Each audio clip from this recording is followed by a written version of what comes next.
Hello friends, स्वागत है आपका आपके अपने लीगल चैनल सोच व प्रहार में। मैं हूं एडवोकेट सनी शर्मा और दोस्तों आज की इस वीडियो में मैं सीनियर सिटीजन्स के राइट्स पर बात करने वाला हूं।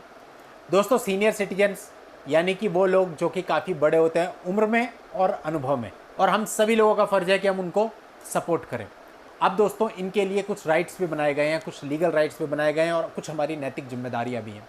नैतिक जिम्मेदारियां तो ये हैं कि हम इन्हें समय दें, टाइम दें, इनकी बात को तसल्ली से सुनें, इन्हें प्यार दें। ये केवल इतना ही चाहते हैं क्योंकि उम्र के उस पड़ाव पे ज़्यादा कुछ इनकी इच्छाएं नहीं रह जाती हैं। तो अगर हम टाइम नहीं देंगे, क्योंकि हम आज की जनरेशन है, हमें लगता है कि हमें बहुत कुछ पता है, पता भी है, लेकिन उन्हें हमसे ज़्यादा अनुभव है। और कई बार आपने रियलाइज़ भी किया होगा कि शुरुआत में आप माँ बाप की बात नहीं मानते हो, लेकिन आफ्टर सम टाइम आपको रियलाइज़ होता है कि यार मम्मी पापा सही कह रहे थे, लेकिन तब तक काफ़ी देर हो जाती है। तो इसलिए आपको समझना चाहिए कि वो जो आपको बता रहे हैं वो उनकी ज़िंदगी का निचोड़ है और आप उसको पूरी तरह इग्नोर नहीं कर सकते। ठीक है, आप अपनी इंटेलिजेंसी यूज कर सकते हैं, बट इतनी भी नहीं कि आप उनको बिल्कुल इग्नोर कर दें। अब लीगल राइट्स की अगर हम बात करें तो यहाँ पर लीगली भी सीनियर सिटीजन को बहुत सारे अलग अलग राइट्स मिले हुए हैं। कई बार आपने देखा होगा मैट्रिमोनियल इश्यूज़ के बीच में भी सीनियर सिटीजन पिस के रह जाता है, क्योंकि बच्चे की शादी करी, बेटे की या बेटी की, और उनके मैट्रिमोनियल विवाद आपस में हो गए, तो उसमें सीनियर सिटीजन्स का नाम भी डाल दिया जाता है एफआईआर वगैरह में, और उनको भी अनावश्यक रूप से परेशानी होती है। तो आज के इस वीडियो में कोशिश करके मैं आपको काफ़ी सारे राइट्स सीनियर सिटीजन्स के बताने वाला हूं कि उन्हें हमारे देश में क्या क्या सुविधाएं मिलती हैं और क्या क्या राइट्स उनके पास हैं, क्या क्या उनको सुविधाएं उपलब्ध हैं। तो दोस्तों आखिरी तक वीडियो में बने रहिएगा, वीडियो बहुत इंपॉर्टेंट है। और यदि आपने अभी तक भी चैनल को सब्सक्राइब नहीं किया तो चैनल को सब्सक्राइब करके नोटिफिकेशन बेल पर जरूर क्लिक कर ले, ताकि फ्यूचर में जब भी इस प्रकार की वीडियोज मैं आपके लिए लेकर के आऊँ तो उसकी जानकारी आपको सबसे पहले मिले। सबसे पहले तो देखिए, सीनियर सिटीजन को जो राइट होता है, आपका इनकम टैक्स में इन लोगों को छूट होती है। आपने देखा होगा इनकम टैक्स का जो स्लैब होता है वो नॉर्मल इंडिविजुअल के लिए अलग होता है और सीनियर सिटीजन के लिए अलग होता है, और ये हर साल चूंकि चेंज होता है इसलिए अमाउंट पे बात नहीं करेंगे। टिकट्स में इनको कंसेशन मिलता है, लाइक रेलवे टिकट हो गया, आपका एयर टिकट हो गया, इनमें सीनियर सिटीजन को कंसेशन मिलता है, और इनके पास ऑप्शन होता है कि यदि उन्हें नीड नहीं है तो उस कंसेशन को वो छोड़ भी सकते हैं।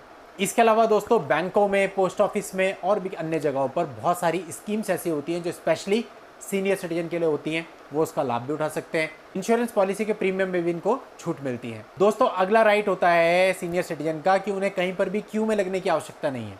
आपने बहुत सारी जगह ऐसी देखी होंगी, आप हॉस्पिटल में जाते हैं या किसी सरकारी दफ्तर में जाते हैं, आपको बहुत सारे सीनियर सिटीजन लाइनों में खड़े हुए दिखते हैं। वास्तविकता यह है कि चाहे सीनियर सिटीजन वोट डालने जाए या फिर किसी और सरकारी ऑफिस में जाए, उनके लिए नियम यह है कि उन्हें क्यू में लगने की आवश्यकता नहीं है। वहाँ पे अधिकारियों को बता सकते हैं कि वो सीनियर सिटीजन और अपने राइट्स का यूज कर सकते हैं। हालांकि प्रैक्टिकली ऐसा होता नहीं, और पहले तो इसके लिए लीगल राइट की जरूरत भी नहीं है। नैतिक जिम्मेदारी हमारी बनती है कि हमसे पीछे अगर कोई बुजुर्ग खड़ा है तो हम उसको बोलें कि भैया इनको आगे लगा करके इनका पहले काम हो जाना चाहिए, हम लोग थोड़ा सा 10 मिनट और खड़े हो सकते हैं, उनको तकलीफ नहीं होनी चाहिए। ये नैतिक जिम्मेदारी है। हम समझें तो लीगल राइट में जाने की जरूरत ही नहीं पड़ेगी, otherwise legal right senior citizen को प्राप्त है।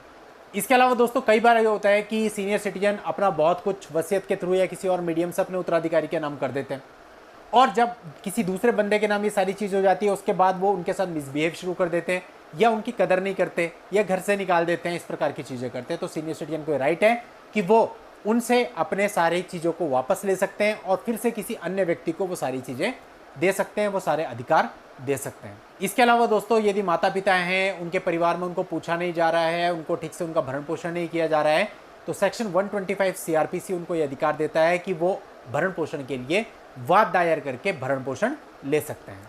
इसके अलावा सीनियर सिटीजन को यह भी राइट दिया गया है कि उनको उनके घर से बाहर नहीं निकाला जा सकता है। मैट्रिमोनियल मामलों में अधिकतर ये देखने में आता है जहाँ पति पत्नी का विवाद होता है, माँ बाप को घर से बाहर निकाल दिया जाता है। कई बार तो घर भी माँ बाप का ही होता है, लेकिन जब बेटा और बहू वहाँ पे रहते हैं, उनका आपस में झगड़ा होता है या किसी अन्य कारणवश माता पिता को घर से बाहर निकाल दिया जाता है, तो ये बहुत ही गलत चीज़ होती है। और दोस्तों इससे बचने के लिए भी सीनियर सिटीजन को अधिकार प्राप्त है कि उनको आप उनके घर से नहीं निकाल सकते। बहुत सी स्टेट ऐसे हैं जहाँ पर ये नियम बनाया गया है कि हर एक जिले में एक वृद्धाश्रम होना चाहिए जहाँ पर सीनियर सिटीजन अपना वक्त गुजार सकें और रह भी सकें।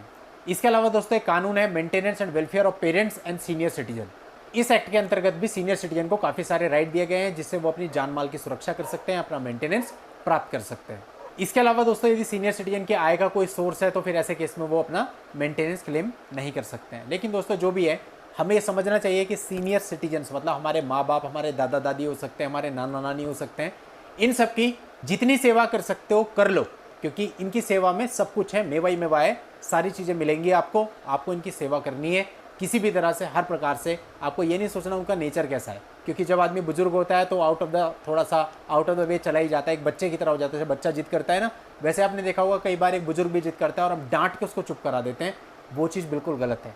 आपको उनको प्यार देना है, उनको प्यार की आवश्यकता होती है। चलिए दोस्तों, आज की इस वीडियो में इतना ही।